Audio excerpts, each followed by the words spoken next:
Recording. Hi, everybody. Welcome to this awesome vlog, virtual sake tasting. My name is Paul Lencioni, the owner and CEO of Blue Goose, here with Kate Bjorkland, our wine and liquor manager and, chef and researcher and awesome person. And she has brought and introduced us to Monica Samuels. Monica is an expert in sake, a sake director. And Monica can do a great job telling you all about the amazing things that she has for us that we're going to be trying and eating and exploring. So, Monica, it's your show. Take it away. Thanks so much. Thank you guys so much. It's really fun to be doing this with you. And Kate, it's been a pleasure to go back and forth with you. It's really nice to work with people who really care. And by the cheese and board of goodies that I just saw, I'm very excited to come visit you guys one day when we're back to normal. So I am Monica Samuels. I'm the director of sake and spirits for Vine Connections. We import sake from 18 different producers throughout Japan. Sake is something that's very much in my blood. My mother is born and raised in Japan, and Japanese is my first language. I spent a lot of my childhood in Japan, staying with my grandparents in Tokyo. I went to summer school there every year. And grandfather, when he was discharged from World War II, the only place that he could really get work was working at a sake brewery. And so he worked at a sake brewery for 20 years. And my parents don't drink. And so the only time, I feel like when you're younger, you're like sneaking alcohol out of your parents' liquor cabinet. And I never had that luxury because my parents weren't drinkers. So it was really only when I went to Japan. And so sake was the first alcohol I ever drank as well. So it's really exciting to be able to tell the stories of these producers. And, I think what's really with most categories in America, our first experience with them is not the finest. I love tequila, but I drank a lot of tequila in college and it turned me off tequila for a long time. I drank a lot of handles of gold tequila that you mixed with margarita mix. And it wasn't until I was in my 30s and I had a proper tequila in a snifter. And so I think that's how people are with sake too. A lot of the times their first experience is having it hotter than a cup of coffee in that white ceramic carafe. You pour it in a thimble. Sometimes you drop it in a beer. It doesn't really seem like something that's meant to be thoughtfully discussed or really thoughtfully sipped and savored. And so I was really glad that Kate reached out earlier about glassware, because I think we are drinking out of wine glasses tonight, which is really the best way to experience sake when you're tasting through a lineup. Sake really does evolve in the glass like a wine does. And so, I've been in this industry for a long time. Wine people, we're all obnoxious people, right? I'll be holding a glass of water and I'll be swirling and sniffing it if it's in a wine glass. And it's just kind of this, like, I can't stop myself. And so I think if you are tasting something in a wine glass, it does make you contemplate what's in the glass more than if it's in a shot glass or a rocks glass. And so don't feel silly swirling and sniffing the sakes as we go through this. I do like to use a stemless glass just because it's okay to touch the bowl of the glass when you're tasting sake. And it is kind of interesting to see how it changes from your body temperature and how it gets closer to room temperature. If you invite me to a dinner party, it's always very obvious which glass is mine because there's fingerprints all over it, because I drink more sake than wine. But it is, so I would encourage you as you're tasting to feel comfortable, like, kind of seeing how the sake changes when your hands are on the glass. So what I'd like to do, if it's okay with you guys, I have a slideshow of how sake is produced that I think is just really nice to see, that gets you to appreciate the difference between bulk sake and craft sake. Sake is brewed, so there's some parallels with beer, and like with beer, there's craft beer and then there's factory made beer. And I think once you see the difference in scale and the difference in attention that's put into it, it really gives you a new respect for that craft. So we'll get started going through production, and then we're going to taste these 4 sakes and discuss them together. Let's see. Can you guys see my screen? We started screen sharing, but you're blank right now. And if anybody has a question, go ahead and if you want, unmute or actually, why don't you guys say something and see if this computer is picking up any of your questions. All right. Hi.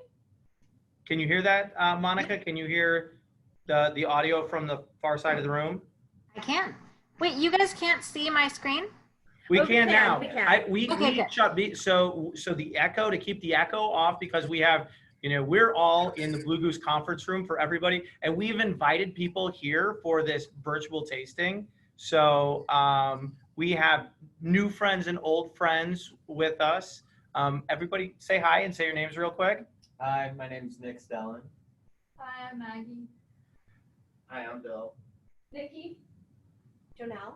So they're helping us, with this virtual tasting. So we just put together a little, Zoom, spaces, no spaces kind of sake tasting. I don't know. We're doing our best, but that's everybody. I want to make sure that when they have a question, it'll come through our computer, but everybody around the room is going to be asking questions as you go through. So yeah, we're ready. All right. Perfect. And you're also welcome to use the chat function here if you don't want to yell too. If you go, like, you guys can see, do you guys know how to use the chat? Chat sounds very civilized also. All right, cool. So we're going to get started. So the reason that we're doing this Start that way. is because tomorrow, October 1st, is World Sake Day. And I know that it's always some kind of alcohol holiday, right? I get an email every day that it's like World Strawberry Margarita Day or World, Vanilla Bourbon Day. But it actually is an important holiday with sake because there's only one growing season for sake rice. And so October 1st is the official end of the harvest and the beginning of the brewing season.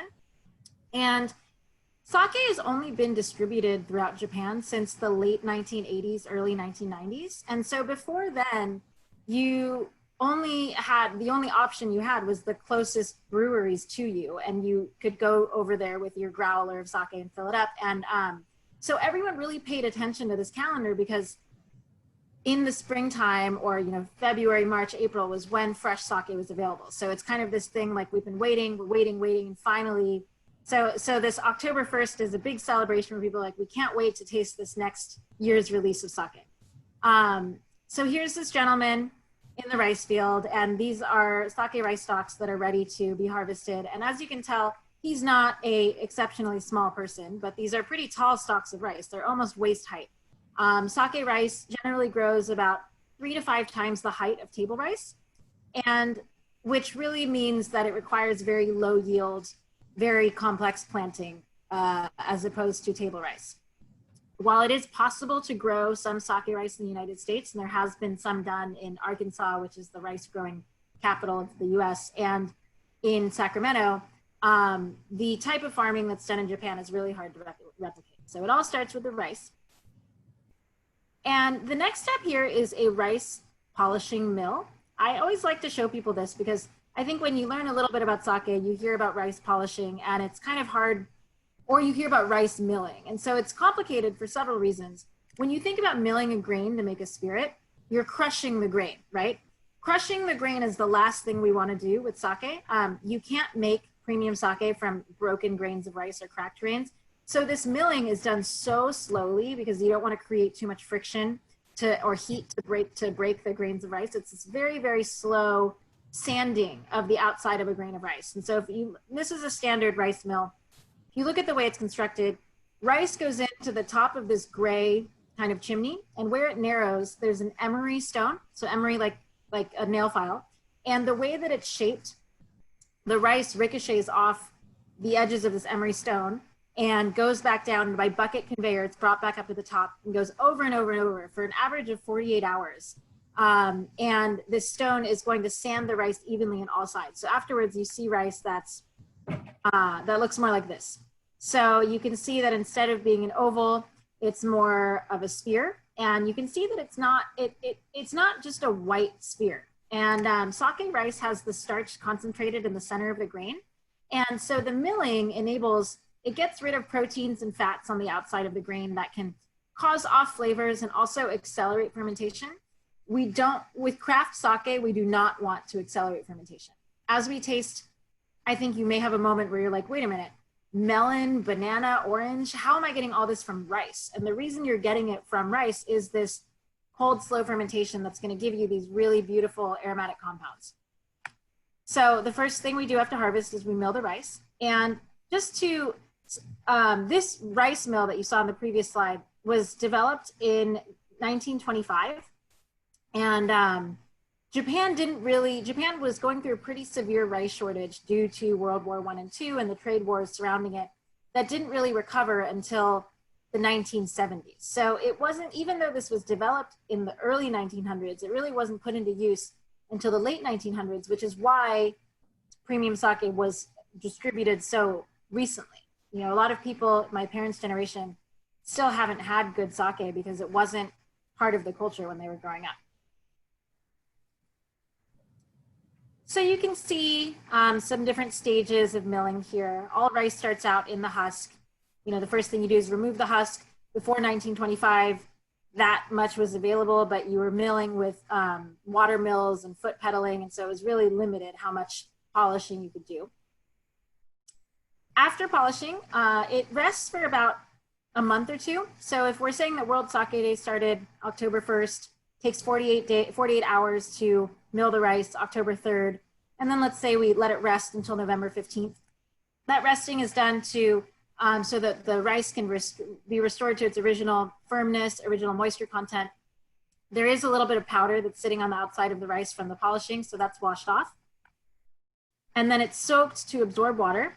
This step is really important because after steaming, we want rice that's very moist in the center and very dry on the outside, and we'll talk about why. And then it's left to dry overnight. So let's say it's November 16th. We haven't made much progress visually from after harvest, but we're well on our way. So the next morning, it's steamed in a vat. This is very similar to how you would cook rice. There's boiling water underneath this rice steamer that will force steam up, that will evenly cook the rice from top to bottom. This takes about an hour. And afterwards, it's super hot, but so it's run through this hand-cranked machine that there's these metal spikes inside of this that break up and cool down the rice. I wish there was the technical name for it, but it really is just the breaker upper, cooler downer. I like that. I don't know if you could think of a better name. So at this point, it's still very hot, but it's removed, it's taken away by hand and brought to the koji room. And so the koji is kind of the magic of sake making, because sake is brewed like beer, but beer is brewed from a grain that's a malted grain. So when we talk about starch turning into sugar, that's already going to happen because you have this malting enzyme on the grain for beer. And with sake, the first thing we do is we remove all the outer enzymes, right? We remove all this protein and fat, vitamins, minerals. So we need to grow something on the steamed rice to convert starch into sugar. And koji is what we call rice that's had this enzyme grown on it. Koji is a mold. So koji mold is used in making soy sauce and miso to convert soybeans into sugar. So sometimes when you taste a sake, you will get these very savory qualities that almost remind you of miso or soy sauce, and that's by design. So in this room, which looks like a sauna, you know, you want to have a very hot, humid room so that you can encourage this bacteria to grow, but you also need to keep it obsessively clean so that no other bacteria can grow. So koji's just taking the place of yeast? No. No? So yeast enables fermentation, sugar turning into alcohol. The koji is saccharification, or starch turning into sugar. Oh, got it. Get it. Perfect. So we don't need to do this for beer, but we do need to do this for sake. So these are the pure koji mold spores, these kind of these seeds. And the way that it's applied, we take this steaming hot rice into the koji room, and you see this guy, he's got what looks like a coffee can, and there's this very fine screen on the bottom of it. So as he shakes the coffee can, this powder will filter through the screen and settle down on the rice. Everyone's got their own way of doing it. I saw someone cut off like a foot of a pair of stockings and use that to shake. I work with a brewery in Brooklyn where they use a pizza shaker because it's Brooklyn. But the idea is you want to propagate this mold all over the rice. And then from this point on, it takes about 48 hours for the mold to fully grow. And so they wrap up the koji rice and leave the room. And every 2 hours, they keep coming back in the room. And as the mold's growing, it's really interesting. I mean, it starts giving off heat and the room gets warmer and warmer. And when you unwrap the rice and stick your hands in, the rice is clumping in different areas because the heat's not growing uniformly. So you have to keep declumping the rice, repacking it up in smaller and smaller containers, and you start to smell the sugar developing in the room. It starts to smell like chestnuts about like 12 to 15 hours in. And about 24 hours into this 48-hour process, you start cooling down and drying out the rice. You reach kind of peak heat and humidity. And this is always done by hand for craft sake, and it's always done by machine for bulk sake. And this is something where you stay awake for 48 hours to do this. So you would think that if you could do this by machine, you would, and Japan is such a leader in terms of technology.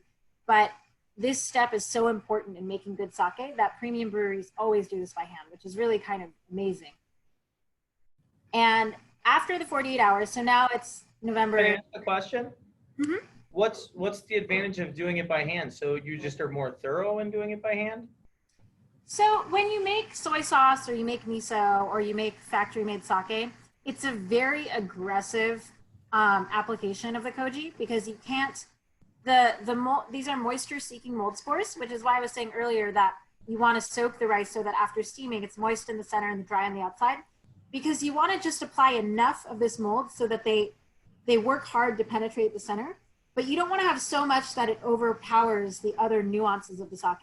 If you make koji by a machine, you have too much food for the yeast. There's too much sugar, and the yeast is going to ferment really quickly, and you're not going to get these beautiful apple, pear, melon characteristics that you get from more premium sake. Cool. That makes sense. Bread works the same way. The slower it ferments, the better the flavor is. Awesome. Slower is generally better. So you can see that the humidity is gone from the rice. It's dried out, it's hardened, and it has what kind of looks like white frosting on the outsides of the grain. So at this point, let's say it's November 18th. We're still on our first batch of sake of the season. The next step is the yeast starter. So if you've been making sourdough like everyone else in America during this quarantine, you probably know a lot about yeast starters. If you're into beer, the idea is you want to propagate enough yeast in a small enough container where that when you transfer it to a full fermentation tank, you're going to have such a strong concentration that it will continue to be healthy and it won't get overly diluted. So a yeast starter with sake is about 1/10 of the size of a full fermentation tank. And 99.9% of the time, inoculated yeast is used for fermentation. I live in New York where people really love natural wine. They love to debate this topic with me. Sake is not wine. It's a non-vintage product that really depends on consistency. It's also an open tank fermentation for 20 to 40 days. That's very cold, very risky to have a stuck fermentation if you're using wild yeast. And it's not consistent. You know, if you had a favorite beer and every time you bought a 6-pack, it tasted different, you'd probably choose a different favorite beer. And so sake really is about consistency. And so it is important to use inoculated yeast. This is just a picture. I got a question. With open fermentation like that, I mean, in thinking about any of that with beer or creating a wild or something like that, I mean, do you get any infiltration of native yeast? You do not. There's such a thick cap of CO2 that's formed over a fermentation tank that nothing can fall in. The only time that native yeast would really be involved is in this yeast starter step, because the yeast hasn't propagated enough to build up that full CO2 cap. So there is an opportunity for wild yeast and bacteria to interact with the yeast starter at this point, but the actual heavy lifting and the sugar turning into alcohol is done by inoculated yeast. Okay. So this is just a cute picture. Back to Japan being very high tech. You know, there's robots running restaurants, but instead of using thermal tanks at this brewery, they're just wrapping blankets around the yeast starter to keep it warm. So a yeast starter generally takes about 2 weeks. So now we're into the first week of December. And at this point, over 4 days, we're going to add more rice, more just regular steamed rice, more moldy rice, the koji rice, and more water. We already have enough yeast. And the reason we do it slowly over 4 days is to keep that concentration that we worked so hard to develop during the yeast starter, to keep that really powerful. So now it's like December 9th. And now we're going to say we're starting fermentation. So fermentation takes about 20 to 40 days. So it's January 1st, let's say, and we have sake but it still kind of looks like this, right? After 40 days of fermentation, it still looks like a tank of rice porridge. The rice is dissolved, but we need to separate the liquid from the solid, which is done in many different ways.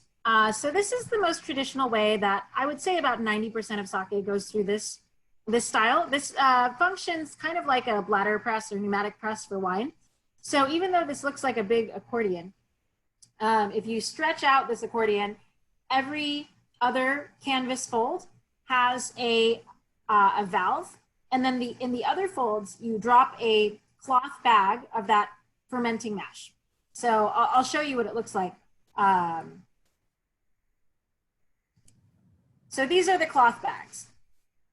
And then we put one in every other fold. And then when you smash the accordion together, these valves start pumping and forcing clear liquid through these tubes, and then they'll drain out of that big tube on the end. So it's a really efficient way to press sake, because at this point, the sake is very volatile to oxidation or bacterial contamination. It's still a living thing.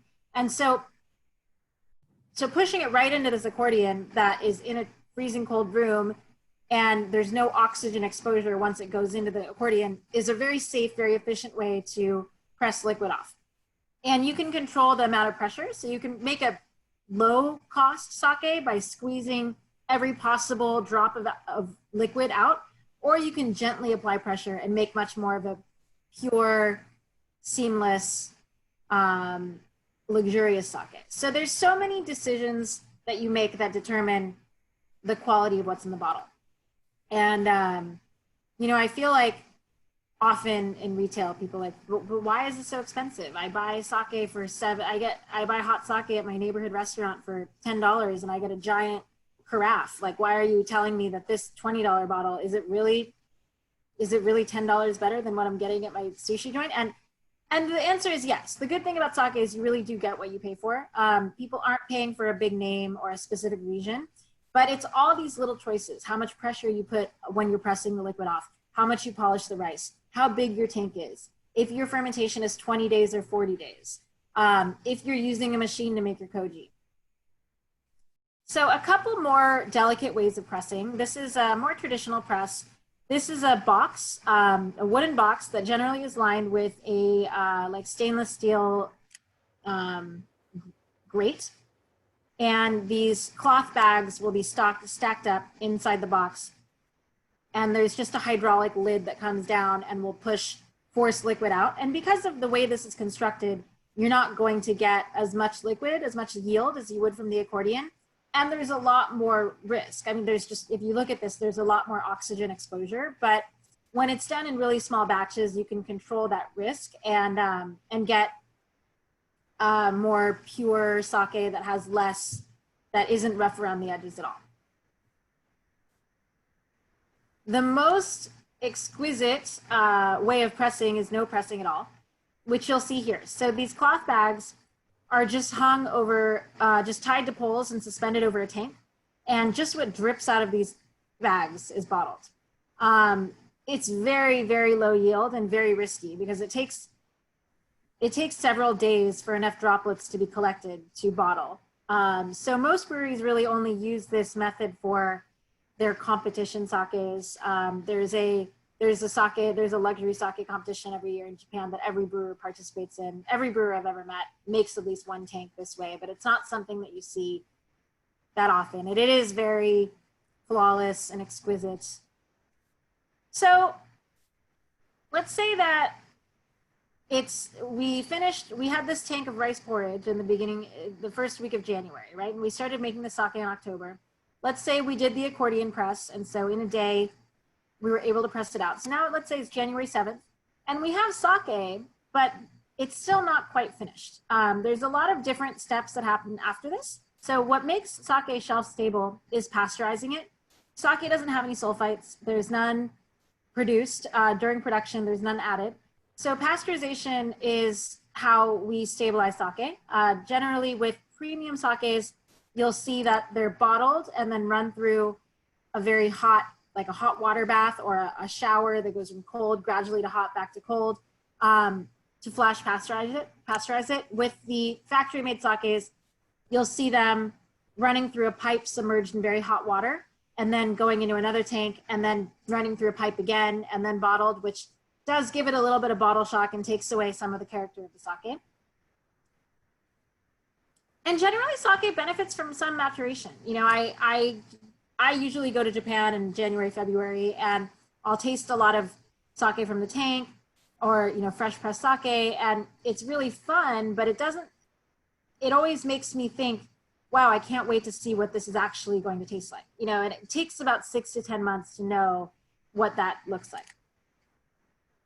So that is my little journey through production. So if we did start making the sake October 1st, even though we would have sake January 7th, we probably want to age it until at least July. So it's like having a baby, making a batch of it really, so when people are like, why is this so much more expensive than the crap that I get at my local sushi place? This is why. How long does sake start to degrade after a certain period of time? Is there what is too old for sake? That's a great question. So one of the good things about sake is you can leave a bottle open for a long time, which is why Kate was able to break up all these bottles into tasting portions for people without worrying about people drinking it in time. I will say that after opening, you generally have at least 3 weeks before the bottle is going to change. In terms of before opening, we put a bottling date on all of our bottles. So you'll see, like, for example, this Blossom of Peace that you guys have. I don't know if you can see this here. It says 8/19 here on the bottle. So it's bottled in August 2019. This Taka 3/2020, March 2020. We generally say that 2 years after the bottling date, it's going to taste good as long as you're not storing it in direct sunlight. Sake is more sensitive to light than anything else. And that's why we do have a coating, a UV coating and a tint on all of our bottles to protect it from light. But you have about 2 years, which is a lot longer than beer. But people love to hold on to sake. And I give my friends sake all the time, and I'll come see them years later, and they're like, "Oh, we still have that bottle of sake in the garage. We should go get it." And that's like offering someone a beer that you've been holding on to for years. It's not a good idea. I haven't had life since high school. We should drink it. Probably not. Okay, good. Probably not. Wise words. So are you guys getting thirsty from talking about sake? Super Yes, excited. absolutely. All right, so I'm gonna go ahead and share again. Where am I? Hang on 1 second.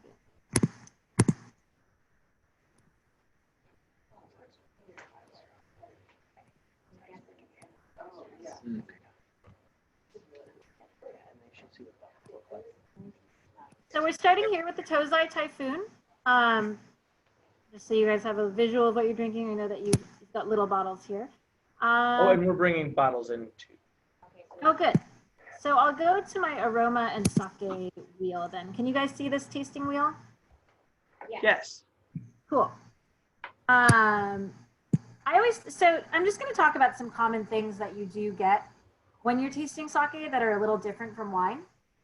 So when we talk about fruity and floral notes for sake, if you look at 12 o'clock on this aroma and sake wheel and you see the ginjo aromas, those are very specific fruity and floral, like tropical fruit and floral. The sake that we're tasting now, for example, I think it smells like banana bread, like banana nut bread, maybe a little orange peel. I see a lot of the fruit and floral notes that are at like 1, 2 o'clock on the wheel in this orange cluster.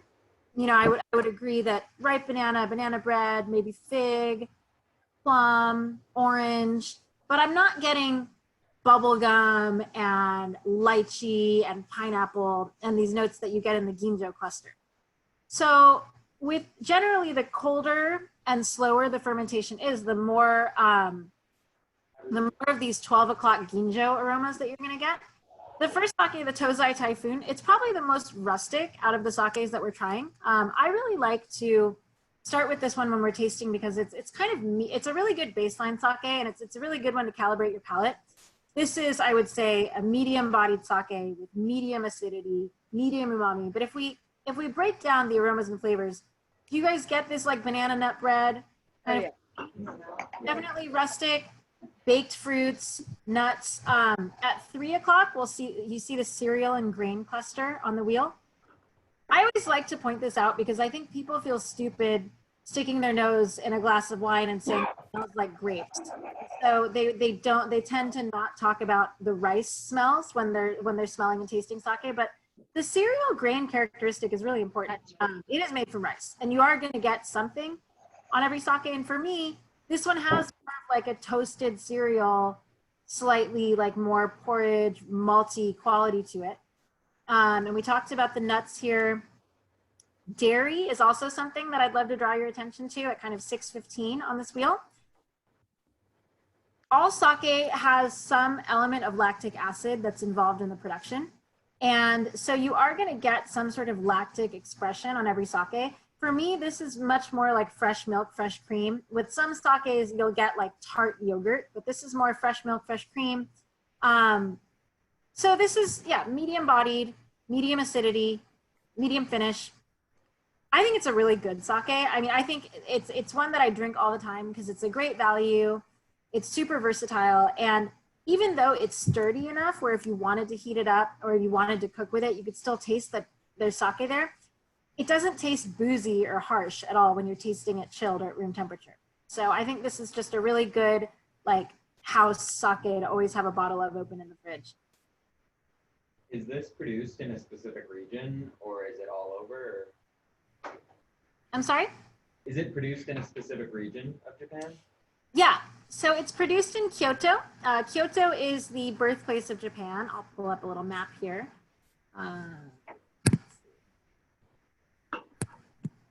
Kyoto is the birthplace of Japan. It's south of Tokyo.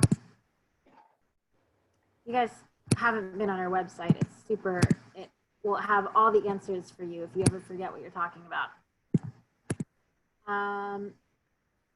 So here's my Japan map.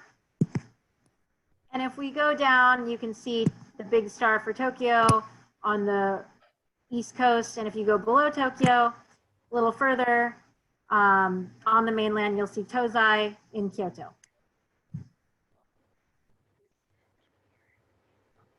So should we get involved with some of the snacks that you guys have here?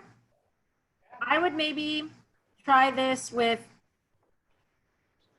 I think the Humboldt Fog. I mean, I think the Humboldt Fog is going to be good with all of them. Humboldt Fog is like a sake's best friend. I think this could go really nicely with the Gouda as well. I'd love to see how it works with the pickled beets.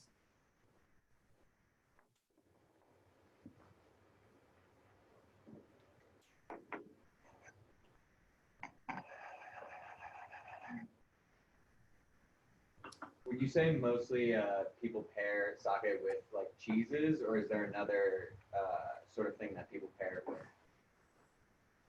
I really like doing cheeses because, as I was talking earlier about the lactic characteristic that is in all sakes, cheeses obviously have a lactic characteristic too. And there's such a broad spectrum of textures with sake and with cheese. So I think it's just a really eye-opening way to understand sake. And I also really like to give people pairings that are kind of hard to screw up. I've never, in my 20 years of working with sake, I've never told anyone to have sake with sushi because I don't know what that means to who I'm talking to. You know, I don't know if you're someone who drowns your sushi in soy sauce, or if you like sushi that has like crunchy and creamy sauces, or what kind of fish you're having. And so there's so many opportunities for it to go wrong. And if you put too much wasabi on it and you kill your palate, you know, I don't think, it's very hard to have a light bulb moment that's like illuminating when you're pairing sake with sushi. And I think it's just a little predictable. I think that cheese makers love sake because wine and cheese across the board is not always a home run. You know, there's so many conflicts with acids and tannins and wines. Beer can be really great with cheese, but sake can like really take it to the next level. So I find that, I mean, most sake people I know, their favorite is sake and cheese, but I really like, and like, I like that Kate did the pickled beets because you never see pickles at a wine tasting. You know, it's another, it's like the texture zone with wine, and sake can accommodate fermentation and vinegar so nicely. and the snap piece too. I mean, I think that there's a lot of vegetable and wine pairings that are very good, but I've never met a winemaker who has said the best thing you could have with my wine is a kale salad or like a plate of broccoli raw. Usually very protein driven when they're recommending pairings. So I just think sake works so well in areas where wine doesn't always have the right answer. Did anybody else want a little more of this one? Thank you. Everybody else? I really do like the pickle beets. Mm-hmm. It's really good. It's also really good with the salmon. It is.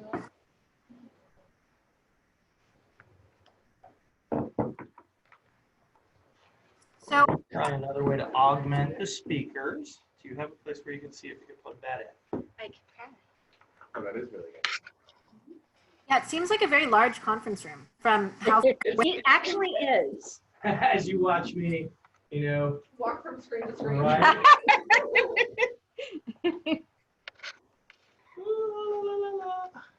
I see nothing that looks like a speaker jack. So I think it's always really reassuring, I think, when you taste in a lineup to, if you're not sure if you're getting certain aromas or flavors, because sake is a lot more nuanced than wine. You know, it doesn't have tannins. It's very low in acidity compared to wine. So I think tasting the Well of Wisdom next will be very illuminating to compare to the Tozai Typhoon.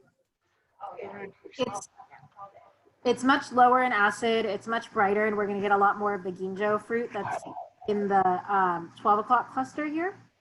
So is the bottle just blue or is the actual liquid? It's this guy right here. Do we have this one? Did I get this wrong?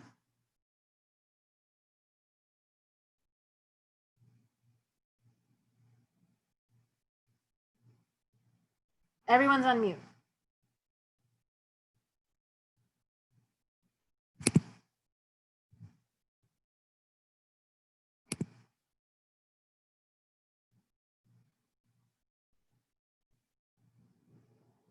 You're still on mute, Paul. Oh. Now, there we go.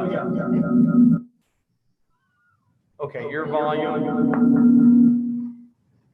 Can't talk. Is your speaker muted? You mute and I'll turn it. I can't hear you. Well, now you're on mute again.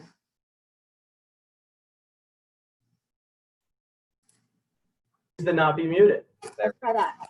Oh, perfect. Awesome. Perfect. Okay, there we go. And you guys can all hear now? Like, Monica, say something? Hello. Is that okay? Cool. We're louder now. Good. We're louder. We're super loud. We're so smart. We fix things. Continue. So do you guys have the Well of Wisdom in your glass? Yes. Yes. Smells awesome. Perfect. So if we go back to this aroma and flavor wheel, I think you'll find more of the, where it was all cooked fruit on the Typhoon, I think we're going to find more fresh fruit and more floral notes.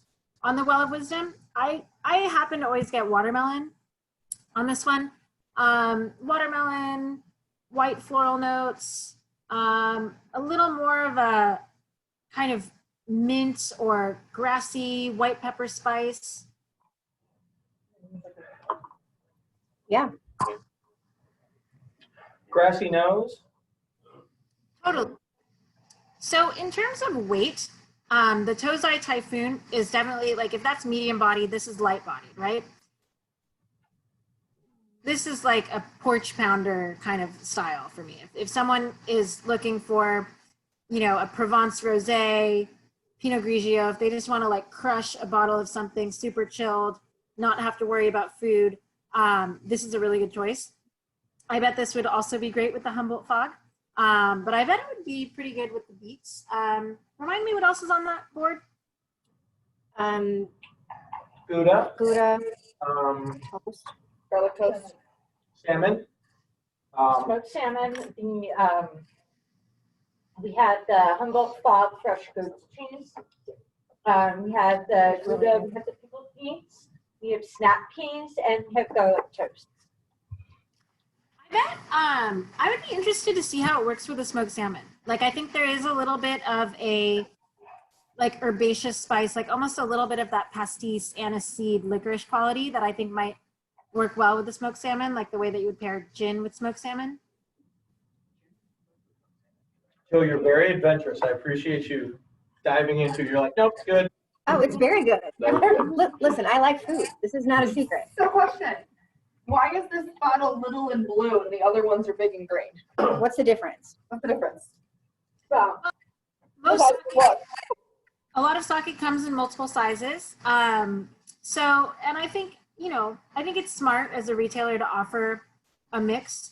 Sometimes if someone really just wants to try something out and they don't believe you when you tell them that you can leave the bottle open for several weeks and it's not going to change, or if they're going to go have a picnic or go somewhere where they need just a small serving of sake, the small bottles work really well. They're a little less than a half bottle. So Nikki, this is what you would have gotten before you decided you love sake. So before, that would have been for your Right. husband, and now you get a larger format. There you go. Exactly. What it is. Yes. Yep. Thank you, ma'am. Appreciate it. extras? Anybody? So my wife doesn't enjoy sake, so when I take sake at home, I always put a smaller format. But you can leave it open for weeks. What's that, Monica? You can leave it open for weeks. I know that now. I didn't. I want that wine, so I take them splits all the time because I don't want to drink my oxidized wine tomorrow. It makes sense. I just didn't know if there was a. Yeah, that makes sense. Did you get wine? So, in terms of like alcohol content, what's the range of ABV for sake? The range is generally 14 to 17%. The last sake that we're going to taste, the Blossom piece, because it's a plum sake, it has some residual sugar. It's about 10%, but on average, you're going to see 14 to 17. And then it's a lot easier on your body than a lot of other alcohols. No sulfites, no tannins, no tartaric acid. So it's not going to give you heartburn. It's not going to hurt your teeth enamel. It's quite low in sugar compared to wine because of the lack of acidity. Acid balances out sugar. And so everything that we're tasting today, with the exception of the plum sake, you're not going to find more than 7 grams per liter of sugar. So low sugar, low acid in terms of digestion or your teeth, no sulfites, gluten-free. There's no alcohol that's good for you, but it's not the worst. Whoa, hang on a second. Alcohol is, it remains to be seen, because I'll tell you, after a hard day, I would disagree with you that alcohol is not good for you. It's true. And Japanese people live forever. There's like more people over 100 in Japan than anywhere else. So, and everybody I know in Japan drinks a lot. So it's not good for you. We're gonna say that that's been posed as facts, but it's not conclusive yet. I will help everybody who watches this later. I wish you could try these pickled beets that Kate, our chef, made specially for us. We don't normally make these, but I would ask for the recipe if I were to. That is so good. They will be on all the sake kits that people buy to hang out and do this tasting. So the only way you can get these amazing pickled beets is to get the sake tasting kit. So there we go. What value added? And when are these going to be available? If you go in and buy the sake board, I will make it available just by the change board, the snack board. On bluegoosmarket.com special order tab. It will be on a special order tab. bluegoosmarket.com that you can order things online. Or if you know about them and want them, just find me and I will make them. Okay. And being conscious of all of the people who are going to drink along with us later, we'll try and give people chances so we don't talk over each other, because we only have one computer recording. Mind you, I'm giving myself this guidance as much as anybody. So go on. No. Monica, All right, well, let's keep going. So the next sake I think that we have is the Taka Noble Arrow. This is one of my favorite producers, probably because I had to work really hard to get him to come over to the US with us. This is one of the most sought after sake producers in Japan. And there's a couple of reasons for it. Japan is really into France, and they drink a lot of wine there. And I think that wine, while sake is something that your grandparents drank in Japan, wine is cool and it's sophisticated. And this guy, even though he's the 4th generation owner of his brewery, he really found his way into sake through wine. And it was having a glass of Chablis in this like countryside area that he grew up in that changed his life to the point where he moved to Burgundy, speaking no French and no English, and just started showing up at wineries asking if he could like come see what they're doing. And he spent 2 years in Burgundy, and he ended up working with Philippe Paquelet, really iconic producer, for a while, spent some time in Alsace, and came home really determined to make sake through the lens of a winemaker. And what that means as we're tasting the sake, I said earlier, sake generally doesn't have as much acid as wine does. This acid on the sake, I think, is so amazing because it's sake. It's made from rice, water, yeast, and koji, but there's a ton of limestone in the water, and sake is 80% water. So at every step of production, you add more water, and so there's so much limestone in the water here. But also, he's one of the few producers who grows all his own rice. If you go to a winery, that you're probably going to see some vineyards and take some really great photos. And if you go to a sake brewery, sometimes it feels like you're going to a warehouse or like some really industrial place.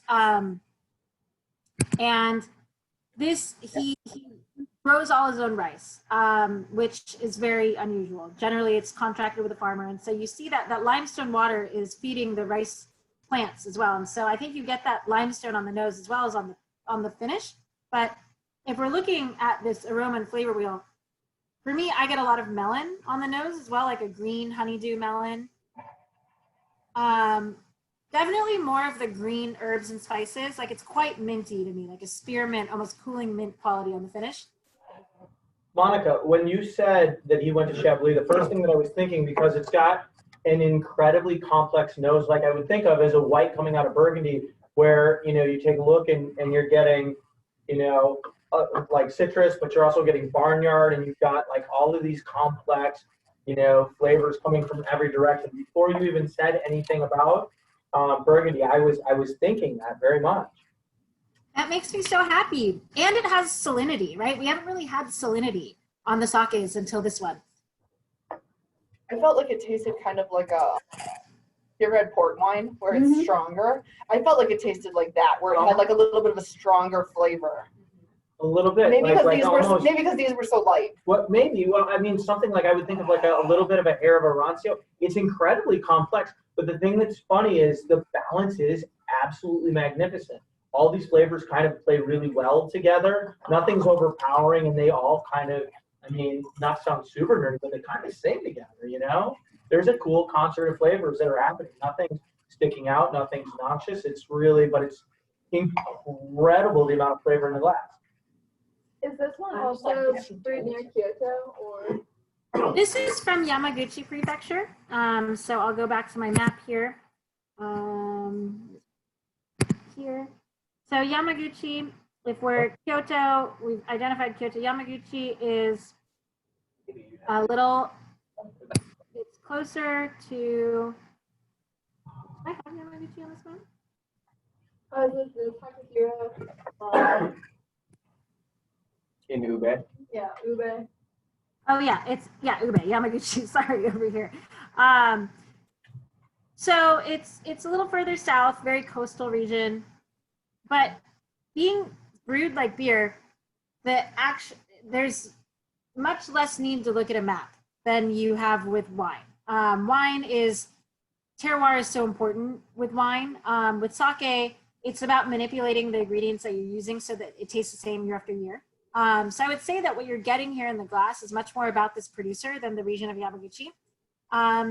I think this has more texture than the other sakes that we've had as well. There's this nice, I think, like push and pull between the tension and that like racy acidity on the sake with the more creamy mid palate.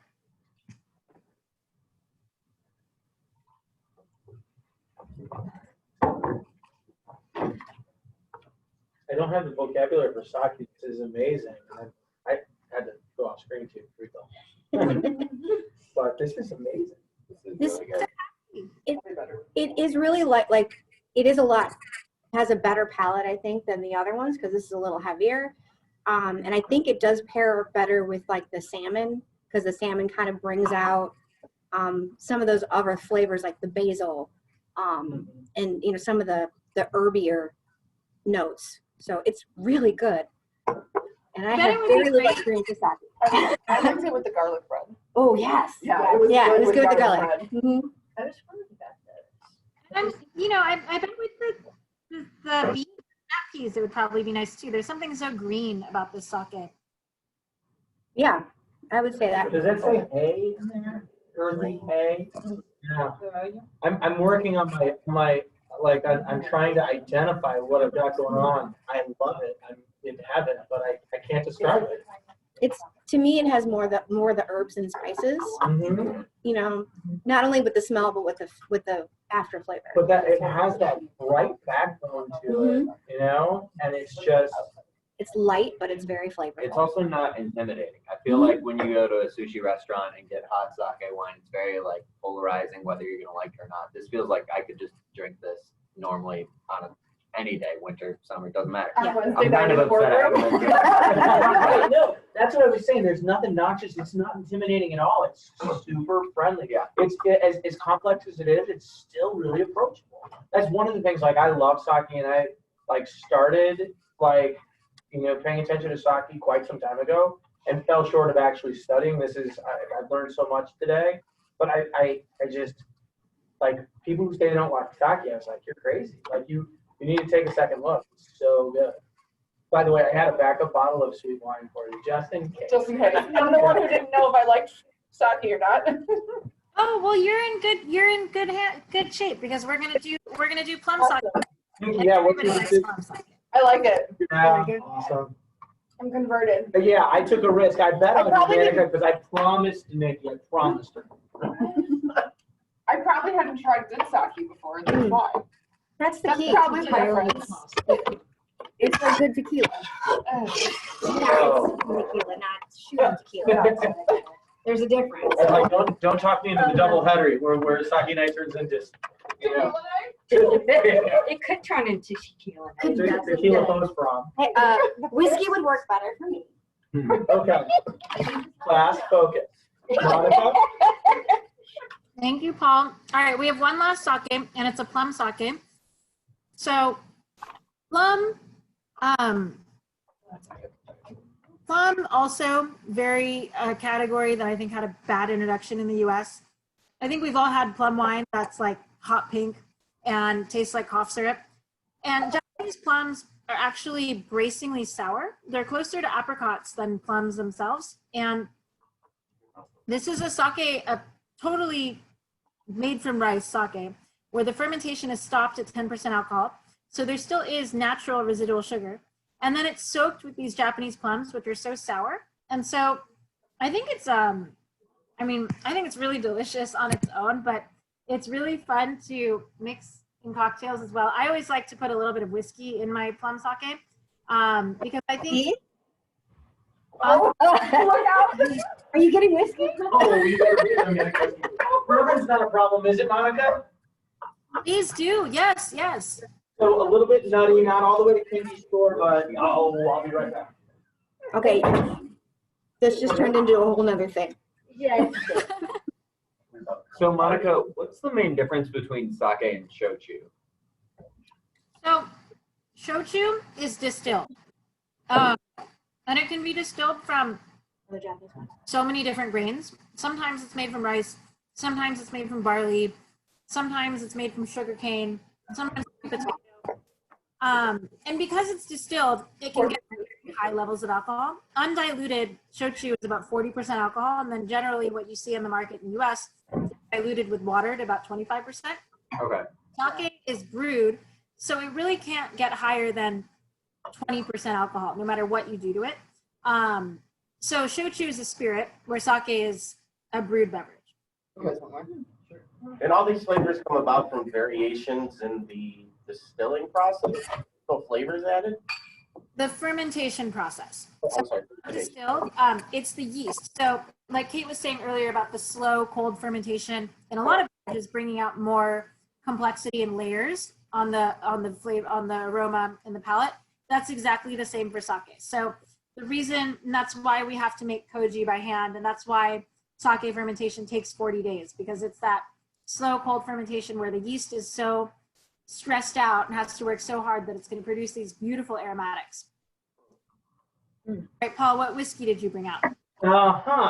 So this is from Willett. This is Old Bardstown. It's like 31 bucks. I have absolutely fallen in love with it. It's beautiful. It's nutty. It's, you know, got the old time candy store bourbon profile. It's super good. So how much? I usually like, And we're usually We have this included right here. like 3 parts sake, 1 part whiskey. 3 parts sake, 1 part whiskey. What is it? 3 parts sake, 1 part whiskey? I think you need to add more sake. So sake cocktails are kind of a thing, right? I think it's about them. Yeah, I mean, I think they can be a thing when they're done well. And like, when I drink this sake, it smells like, My God. Oh, I'll try it. like it smells like really good cocktail cherries. It smells like Luxardo cherries. And then you get that kind of taste. It's really, it's like a super interesting, which one? Wait, you put it in yours. I don't know if I want to ruin my wine. I want to try it without the sake first. Okay, it tastes like a super floral, incredibly interesting Manhattan. Oh. One that you can have at lunch because it's so low in alcohol. So I can get this at Blue Goose? You can. God bless You can you. get 1 bottle of Blue Goose. And what did you said 1? 1 part. 1 part whiskey, 3 parts sake. Mhm. I don't think. When you're done, twenty. 25%. You need more? How much should I put in You guys. Mm. Oh, wait, okay. That's okay. It smells good. It's a Yeah, whole and different flavor. yeah, and the Bardstown has a very strong nutty component to it. It's still I would still, like anybody who loves a candy store bourbon, I would still say the Old Bardstown works, but it definitely has a great, beautiful nutty my component gosh. as well. So, what do you guys think? I'm in love with Amazing. this. I like it mixed. I didn't think I would. I thought it would ruin the plum, but it's I really did good. too. Yeah, that was a good mix. Well, wow, Monica, yeah. still a genius. You're killing it. It's amazing by itself. With the bourbon, jeez, I'm in love. Ain't no party like a Blue Goose party. I know this is. I wish I was in this conference room in my own little corner with you guys. Yes. Well, thanks, guys. This has been so much fun. Do you guys have any other questions? But then, so we talked about how long you keep a bottle of sake. You said about 2 years. What about once you open the sake? How long can you keep that? So I would say at least 3 weeks, and usually a lot longer. Like the plum, I always have a bottle of that open in my fridge because I do make cocktails with it, and like I like to do a whiskey highball during the summertime with like whiskey with equal parts whiskey and plum, and then club soda. I do what you guys have. And the club soda, that'd be amazing. Yeah, I do what you guys are having like We have tonight on Manhattan. Oh, yeah. That can stay open for like 6 weeks. I would say everything that we're tasting tonight, at least 3 weeks. Monica, so when I think of wine, I know the wines that I love. I know the regions that I love. You know, other than like I follow sake by, you know, Jinjo, Diet Jinjo. You know, I try and find labels that I like. Like, how do you start to know what kind of sake you like? So I think the most important thing is to know if you like something that's more thick and earthy and nutty, or more like fruity and floral and mineral driven. So because within Ginjo and Junmai, there can be so many iterations. So I think it's good to know if you like more of like a fresh lifted style, or more of a really savory style first and foremost. And then unfortunately, there's not a lot of typicity with sake, where with wine, it's very empowering because if you know a lot about a wine varietal, you kind of know how it's going to taste depending on where it's made in the world. And with sake, you're like, oh, this is a Junmai Ginjo from Yamaguchi. You still have no idea what's in the bottle. So What it's is no the best? palate. What's the best sake you've ever drank? Are there sakes like a you know, your Premier Cruise, you know, your Lafite Rothschild or Margaux, Rosemary? like houses that make amazing sake that I hope to drink once, that I should try if I fall so in love with sake it becomes my passion? Like we personally carry one competition grade sake. So when I was showing you guys those bags suspended in the tank hanging from poles, generally when people do that gravity in collecting the droplets, it never makes its way out of the brewery other than for competitions. And we have Because people who make sake love sake. It's called it's from a brewery called Toko, Toko. That would be my like you know, if I'm gonna go to jail for the rest of my life, last sip before doomsday kind of. Careful, or I'm going to ask you what you went to jail for, Monica. Okay, so Kate put thyme on the plate, and I tried it with our plum and bourbon, and it's amazing. Just a little bit. That's Like, such a good idea. it has a whole different flavor profile. It's so good. So, Monica, one last question that I have. This competition grade sake that you're telling me about, that I have to fight with sake makers for, what is it called, and how much does it take for me to buy a bottle? Because I think I need to have to drink go to it. Japan to get it. No, we actually do offer this. US. It's called Toko, Toko, and What is it at retailish? retailish. It's probably like $150 for like a lifetime's best sake. It's a steal. Cheaper than plane ticket to Japan. That's true. That's very true. So as soon as we hang up, I think we're gonna make a blood pact to come back in a month for a bottle or two of that. Yes. I'm good with that. How about you guys? Yeah. This has been so much fun. Thank you guys so much. I'm